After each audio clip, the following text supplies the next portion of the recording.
Krishnaprasad గగన్ని release చేయడం కోసం అని చెప్పి నేరాన్ని తన మీద వేసుకుంటూ, నా కొడుకు ఎటువంటి తప్పు చేయలేదు, శరత్ చంద్ర గారి మీద హత్యాయత్నం చేయాలనుకుంది నేను, నన్ను అరెస్ట్ చేయండి అని చెప్పి అంటూ ఉంటాడు. ఇక దాంతో గగన్, మిస్టర్ కృష్ణప్రసాద్, ఒకవేళ మీరు నిజంగా నేరం చేసి ఉంటే ఏదో ఒకరోజు అది తప్పకుండా బయటపడుతుంది. కానీ ఒకవేళ నన్ను రిలీజ్ చేయించడానికి కావాలని ఈ నేరాన్ని మీ మీద వేసుకోవాలని చూస్తే మీ సహాయం నాకేమీ అవసరం లేదు అని చెప్పి గగన్ అంటూ ఉంటాడు. మీరు ఇక్కడి నుండి వెళ్ళిపోవచ్చు, దయచేసి ఇక్కడ నుండి వెళ్ళిపోండి అని చెప్పి గగన్ గట్టిగా అరుస్తాడు. ఇక దాంతో చేసేదేం లేక కృష్ణప్రసాద్ అక్కడి నుండి వెళ్ళిపోతాడు. నైని గగన్ దగ్గరికి వచ్చి, మిస్టర్ గగన్, మీ నాన్నగారికి మీకు మధ్య గత కొన్ని సంవత్సరాలుగా మాటలు లేవని నేను విన్నాను. మీ ఇద్దరి మధ్య జరిగిన గొడవ మొత్తం కూడా నాకు తెలుసు. కానీ చూస్తూ ఉంటే మీకు మీ నాన్నగారి మీద ప్రేమ లేదు, కానీ మీ నాన్నగారికి మీ మీద చాలా ప్రేమే ఉన్నట్టుంది అని చెప్పి నైని అంటూ ఉంటే, చూడండి మేడం, దయచేసి ఆ కృష్ణప్రసాద్ని నాకు నాన్న అని ఎప్పుడూ కూడా అనకండి. మా నాన్న నా చిన్నప్పుడే చనిపోయాడు అని చెప్పి గగన్ అంటూ ఉంటాడు. ఇక దాంతో నైని గగన్ మాటలకి ఒక్కసారిగా షాక్ అయ్యి సైలెంట్ అయిపోతుంది. మరోపక్క భూమిని చెర్రీ లాక్ ఓపెన్ చేసి బయటకు తీసుకొని రావడంతో భూమి ఇంట్లో ఉన్న డబ్బు తీసుకొని పరుగున లాయర్ దగ్గరికి వెళ్తుంది. లాయర్ గారు, మీరు అడిగిన డబ్బు మొత్తం కూడా తీసుకువచ్చాను. ప్లీజ్ లాయర్ గారు, ఎలాగైనా సరే గగన్ గారు రిలీజ్ అవ్వాలి, ప్లీజ్ ఇప్పుడే గగన్ గారికి బెయిల్ వచ్చేలాగా చేయండి అని చెప్పి భూమి అంటూ ఉంటుంది.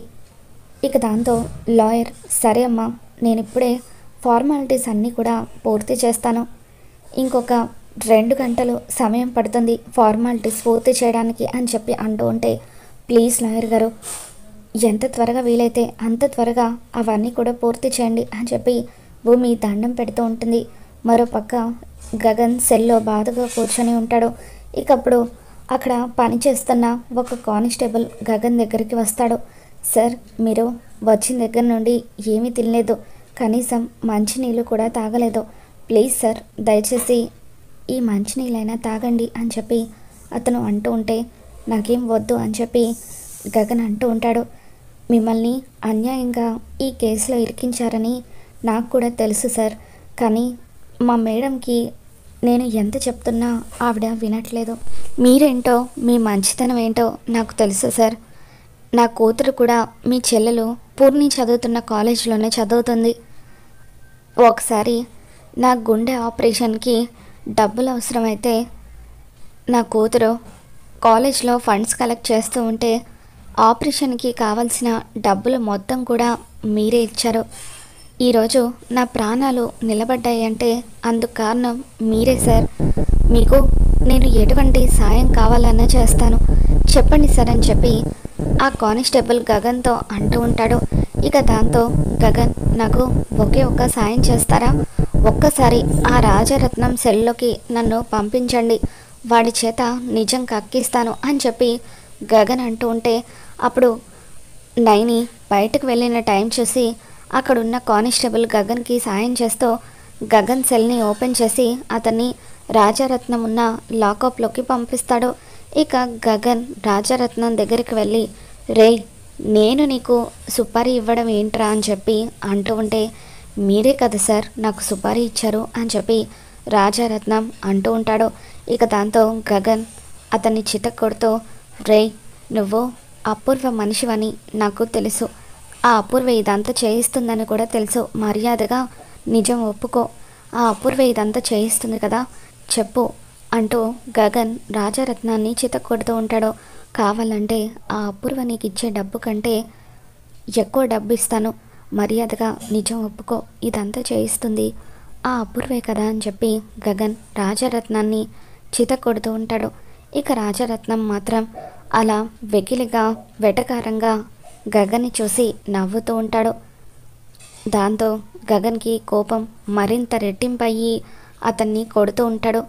మర్యాదగా నిజం చెప్పురా, లేదంటే ఈ లాకప్లోనే ఈరోజు నువ్వు చచ్చిపోతావు అని చెప్పి గగన్ రాజరత్నాన్ని రక్తం వచ్చేలాగా కొడుతూ ఉంటాడు. ఇంతలో నైని పోలీస్ స్టేషన్కి వస్తూ ఉంటుంది. సార్, మా మేడం వచ్చేస్తున్నారు, చూస్తే ప్రాబ్లం అయిపోతుంది, రండి సార్ వెళ్దామని చెప్పి కానిస్టేబుల్ గగన్ని పిలుస్తూ ఉంటాడు. ఇక దాంతో గగన్ మాత్రం ఆ కానిస్టేబుల్ని తన మాటల్ని పట్టించుకోకుండా ఆవేశంతో ఊగిపోతూ రాజారత్నాన్ని చితక్కొడుతూ ఉంటాడు. ఇక అలా రాజారత్నం గుండెల మీద కాలు వేసి తొక్కుతూ మర్యాదగా నిజం చెబుతావా లేదా, చెప్పురా చెప్పురా అంటూ గగన్ అతన్ని కొడుతూ ఉంటే ఇంతలో నైని అక్కడికి వస్తుంది. స్టాప్ ఇట్ మిస్టర్ గగన్ అని చెప్పి నైని అరుస్తున్నా సరే గగన్ వినిపించుకోకుండా అతన్ని కొడుతూ ఉంటే ఇక నైని ఒక్కసారిగా గగన్ చెంప పగలగొట్టి తనని లాక్కొచ్చి సెల్లు పడేస్తుంది. అక్కడున్న కానిస్టేబుల్ మీద కూడా నైని మండిపడుతూ నేను లేని టైం చూసి ఈ గగన్ని ఆ రాజరత్నం సెల్లోకి పంపిస్తారా, ఒకవేళ ఆ రాజరత్నానికి ఏదైనా జరిగితే మన స్టేషన్కి ఎంత బ్యాడ్ నేమ్ వస్తుందో మీకు తెలీదా, చూడండి ఇంకొకసారి నేను లేని టైంలో ఇటువంటివి చేశారనుకో మిమ్మల్ని సస్పెండ్ చేయిస్తాను అని చెప్పి నైని ఆ కానిస్టేబుల్కి వార్నింగ్ ఇస్తూ ఉంటుంది. తర్వాత నైని గగన్ దగ్గరికి వచ్చి మిస్టర్ గగన్, మీరు నా పోలీస్ స్టేషన్లోనే అతన్ని చంపాలని ప్రయత్నించారంటే ఖచ్చితంగా ఆ శరత్ చంద్ర విషయంలో కూడా మీరే మర్డర్ చేయబోయారని క్లియర్గా నాకు అర్థమవుతుంది అని చెప్పి నైని మిగతా పోలీసులతో కలిసి గగన్ని చితక్కొడుతూ ఉంటుంది. మీకు లాఠీ దెబ్బలు పడితే కానీ దారిలోకి రారు అని చెప్పి అలా నైని గగన్ని ఎంతగానో కొడుతూ ఉంటుంది. మరో పక్క భూమి లాయర్ని పోలీస్ స్టేషన్కి వస్తూ శారదకు కృష్ణప్రసాద్కి కూడా ఫోన్ చేసి స్టేషన్కి రమ్మని చెబుతుంది. ఇక అలా భూమి పరుగున స్టేషన్కి వచ్చిన తర్వాత పోలీసులు గగన్ని కొడుతూ ఉంటే ఆపండి అంటూ గట్టిగా అరుస్తుంది.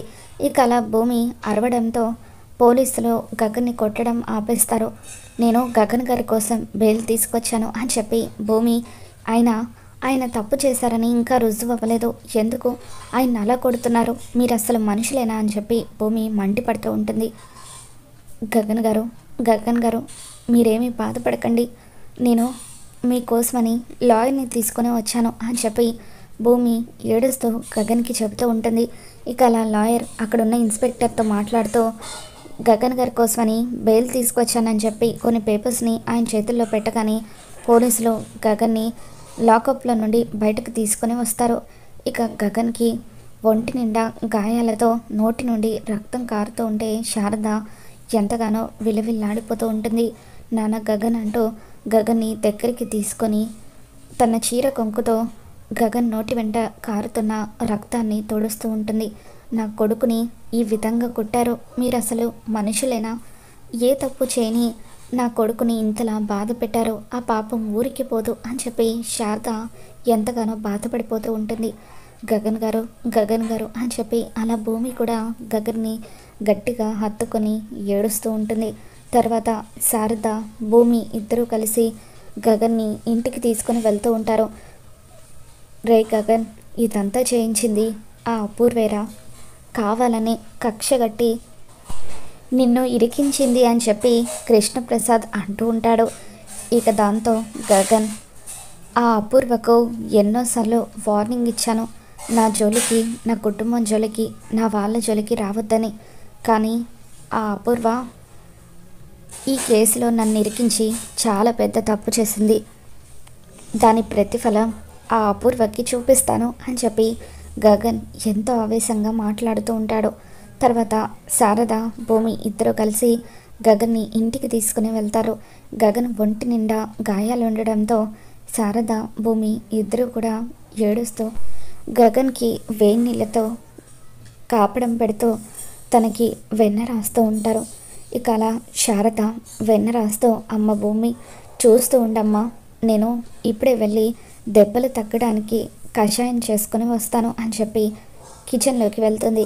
ఇక అప్పుడు భూమి గగన్ని చూసి ఎంతగానో ఏడుస్తూ గగన్ కాళ్ళు పట్టుకొని నన్ను క్షమించండి గగన్ గారు, ఇదంతా నా వల్లే జరిగింది అని చెప్పి అంటూ ఉంటే అయ్యో భూమి నువ్వెందుకు ఇంతలా ఏడుస్తున్నావు, ఇందులో నీ తప్పేమీ లేదు అని చెప్పి గగన్ అంటూ ఉంటాడు.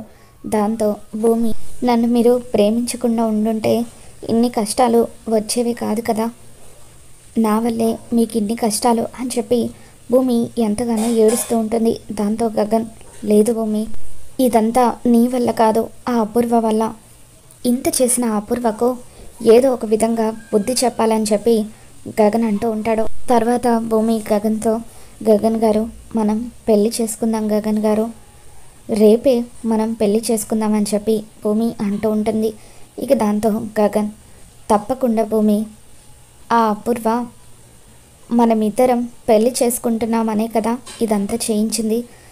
దాని కళ్ళ ముందే నేను నీ మెడలో తాళి కడతాను, దానికి బుద్ధొచ్చేలాగా చేస్తాను అని చెప్పి గగన్ తర్వాత రోజు ఉదయాన్నే భూమిని తీసుకొని అపూర్వ ఇంటికి వస్తాడు. వసే అపూర్వ, వసే అపూర్వ, బయటకు రావే అని చెప్పి గట్టిగా అరుస్తూ ఉంటాడు.